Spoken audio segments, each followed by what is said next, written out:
பசுமை செஞ்சால் வணக்கம். இன்னைக்கு இந்த வீடியோ என்ன பார்க்க போறோம் அப்படின்னு பார்த்தீங்கன்னா, நான் ஒரு 3 நாளுக்கு முன்னாடி வேலூர் போயிருந்தேங்க. வேலூர்ல வந்து மாபெரும் காய்கறி கிழங்கு திருவிழாவுக்கு தாங்க போயிருந்தேங்க.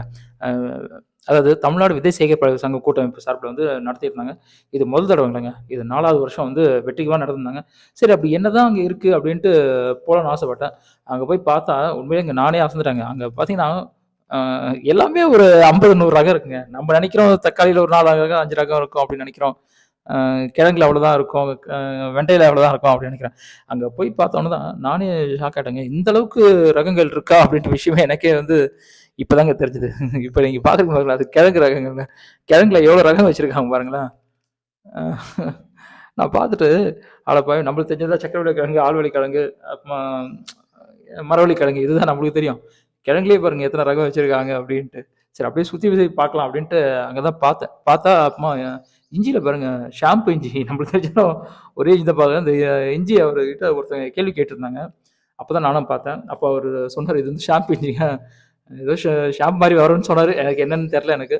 அதுக்கப்புறம் பார்த்தீங்கன்னா, கிழங்குகள் நெறைய வச்சிருந்தாங்க. பாருங்க பீட்ரூட், சர்க்கரைவள்ளி கிழங்கு அப்படின்ட்டு. அப்புறமா சர்க்கரைவள்ளி கிழங்கு, நெறைய சர்க்கரைவள்ளி கிழங்கு வச்சிருக்காங்க. அப்புறமா அப்புறமா பாருங்க எவ்வளோ கிழங்குகள் வச்சிருக்காங்க. கோழிக்கிழங்கு. ஆனா என்ன ஒண்ணு சொல்லிட்டாங்க, "இத யாரும் அது தொடக்கூடாது" அப்படின்ட்டாங்க.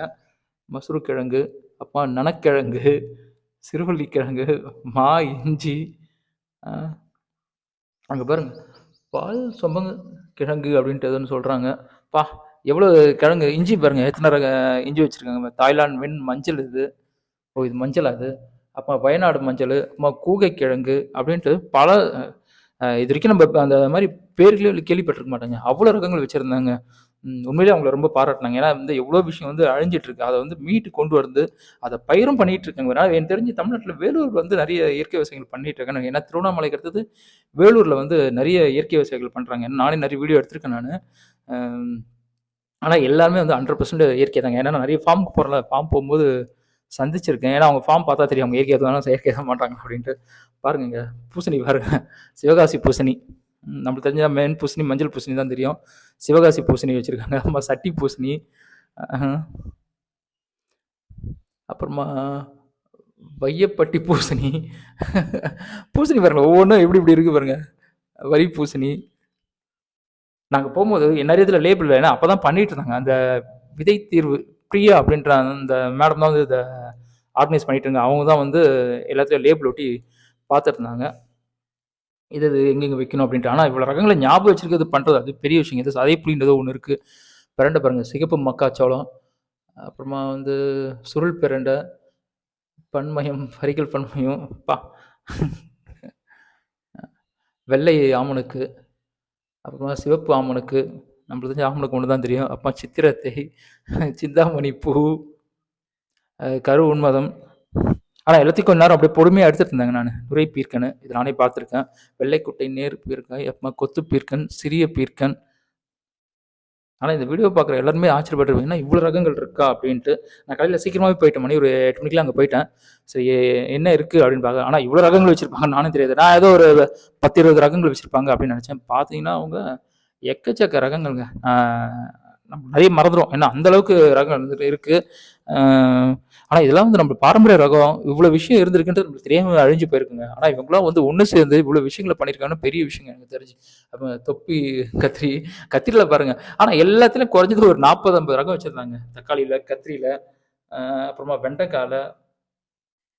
நாங்க போம்போது கொஞ்ச நேரத்துல ஆட்கள்லாம் வர ஆரம்பிச்சுட்டாங்க. அப்புறமா அந்த விதை பிரியா மேடம் இருக்காங்கல்ல, அவங்க தான் எல்லாருக்கும் வந்து என்னென்னு காட்டுது, இதோட பயன்கள் என்ன அப்படின்ற என்னென்ன மருத்துவ குணங்கள் இருக்கு அப்படின்னு சொல்லிட்டு இருந்தாங்க.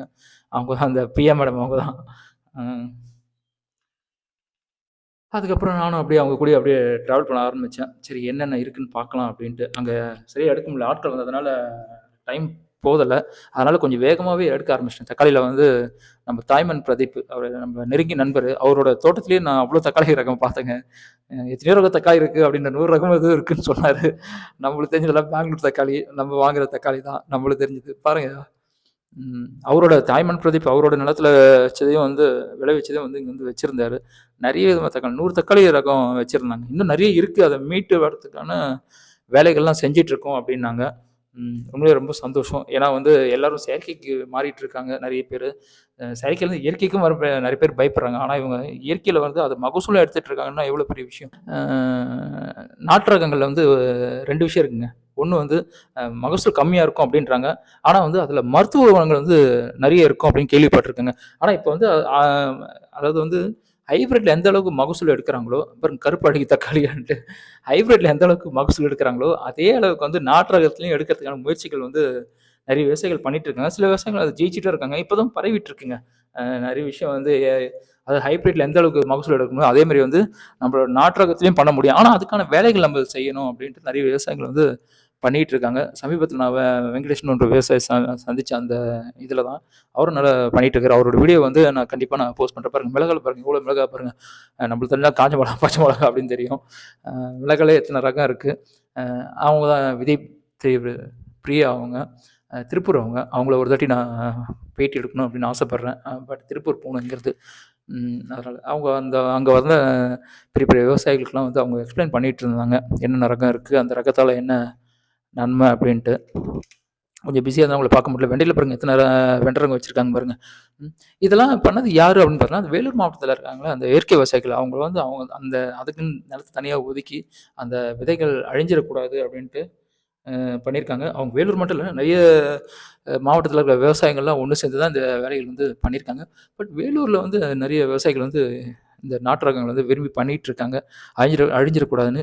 இதில இன்னொரு விஷயமும் பண்றாங்க. என்ன அப்படின்னு பார்த்தீங்கன்னா, இப்ப பண்ணிட்டு இருக்க நாட்டு ரகங்கள அத வந்து அப்படியே பண்ணாம அத மதிப்பு கூட்டியும் பண்ணிட்டு இருக்காங்க. இப்ப வாழையில அம் வாழையிலேருந்து ஊறுகாய் செய்றது, அப்புறமா வந்து வெண்டையில ஊறுகாய் செய்றது, தக்காளியில ஊறுகாய் செய்றது, அந்த மாரி பொடி செய்றது அப்படின்னு நெறைய விஷயம் பண்ணிட்டு இருக்காங்க. இதெல்லாம் பாருங்க. பீன்ஸ் பாருங்க எத்தன வகையான பீன்ஸு. ம். இது பாருங்க சொரக்கா பாருங்க. எத்தன சணப்பன்னு போட்டிருக்கு. அப்புறமா குடும்ப சுரை, அப்புறமா கு கும்ப சுரை. சுரையிலே பாருங்க எத்தன சுரக்கா இருக்கு. வடிவங்கள பாருங்க. அ சின்னது, பெருசு, ரவுண்டு அப்படின்ட்டு. பட் ஆனா, இங்க இருக்கிற அந்த இத இத விஷயங்கள பண்ண, இந்த விஷயங்களுக்காக உதவி செஞ்ச நெறைய எல்லாருக்கும் நம்ம நன்றி தெரிவிக்கணுங்க. அம் என்ன காரணம் அப்படின்னு கேட்டீங்கன்னா, முதலே சொன்ன மாரி தான் நாட்டு ரகம் வந்து அழிஞ்சிட்டு இருக்கு. அத வந்து விட்டுறக்கூடாது அப்படின்ட்டு. தான் இவங்க இவ்வளோ கஷ்டப்பட்டு தகவல பாதுகாத்துட்டு இருக்காங்க. பாதுகாத்து தேவையான யார் விதை கேட்டாலும் வந்து விதையும் குடுக்குறாங்க. இங்க என்ன பண்றாங்கன்னா, இங்க யாருக்காவது வந்து இப்ப பார்க்குறாங்கல்ல காய்கறிலாம், இதோட விதைகள் வேணும்னா பக்கத்திலேயே வந்து ஒரு 120 ஸ்டால் போட்டுருக்காங்க. நான் அத அடுத்த வீடியோல நான் போடுறேன். 120 ஸ்டால் போட்டுருக்காங்க. அதில நெறைய பேர் வந்து இதில விளைஞ்ச அந்த விதைகள் வந்து விற்பனை பண்ணிட்டு இருக்காங்க. இங்க என்ன பண்றாங்க, அத ஸ்டில் எடுத்துக்கிறாங்க. இந்த நேம் போட்டிருக்காங்க. அத ஸ்டில் எடுத்துட்டு, அந்த நேம காட்டி அங்க எடுத்துட்டு போய் காமிச்சாங்கன்னா, அதுக்கு தேவையான வந்து விதைகள வந்து அவங்க குடுக்குறாங்க. விலையும் கம்மியா தான் குடுக்குறாங்க. ரூ. 10 தான் குடுக்குறாங்க. ரூ. 10 ரூ. 15 ஒரு பாக்கெட்ன்னு குடுக்குறாங்க. அதனால அது அங்க வந்த எல்லாருக்கும் வந்து ரொம்ப உபயோகமா இருந்ததுங்க. நான் கூட முதல்ல நெனச்சேன், அவ்வளோ தூரம் போறோமே அப்படின்னு யோசிச்சேன். ஆனா போனதுக்கு உண்மையிலேயே வந்து இவ்வளோ ரகங்கள் இருக்குன்னு நான் தெரிஞ்சுக்கிட்டேன். நெறைய இயற்கை இயற்கை விவசாயிகள் நெறைய பேர் சந்திச்சேன். இயற்கை அழிஞ்சிடக்கூடாதுன்னு பாதுகாக்கிற நெறைய பேர் அங்க சந்திக்கும்போது ரொம்ப சந்தோஷமா இருக்கு. ஏன்னா வந்து அ நான் எதுக்காக சொல்றேன் அப்படின்னு பார்த்தீங்கன்னா, நம்மளோட உடம்பு ஆரோக்கியம் ரொம்ப முக்கியங்க. சுவர் இருந்தா தான் சித்திரம் வர முடியும். அதனால நம்ப உடம்பு நல்லா இருக்கணும்னா, அதுக்கேத்த மாரி நம்ப உணவுகள வந்து சாப்பிடணுங்க. முதல் விஷயம் எங்க அப்படின்னா, நம்ப சாப்பிடுற சாப்பாட்டுல தாங்க இருக்கு. சத்தான ஆரோக்கியத்த ஏன்னா அந்த காலத்துல எல்லாரும் பார்த்தீங்கன்னா, 100 வயசு, 110லாம் இருந்தாங்க. அந்த ஸ்ட்ரென்த்தா இருந்தாங்க. இப்பலாம் யார் அந்த அளவுக்கு இருக்காங்க? சொல்லுங்க பாருங்க. 30 வயசுலயே 30, 40 வயசுலயே எல்லாம் வந்து சோர்ந்து போயிடுறாங்க. அந்த காலத்துலான உணவுகள் அந்த மாரி. அதனால இந்த மாரி ரகங்கள் வரும்போது கண்டிப்பா நம்ம பழைய இதுக்கு வந்து கண்டிப்பா மாறுவோம் அப்படின்னு நெனைக்கிறேன். இவ்வளோ நேரம் வந்து வீடியோ பார்த்த எல்லோருக்கும் நன்றி. மறுபடியும் அடுத்த ஒரு வித்தியாசமான சந்திக்கிறேன். அதுவரைக்கும் உங்களிடம் உங்கள் ரகுவரன். டாட்டா, பாய் பாய்.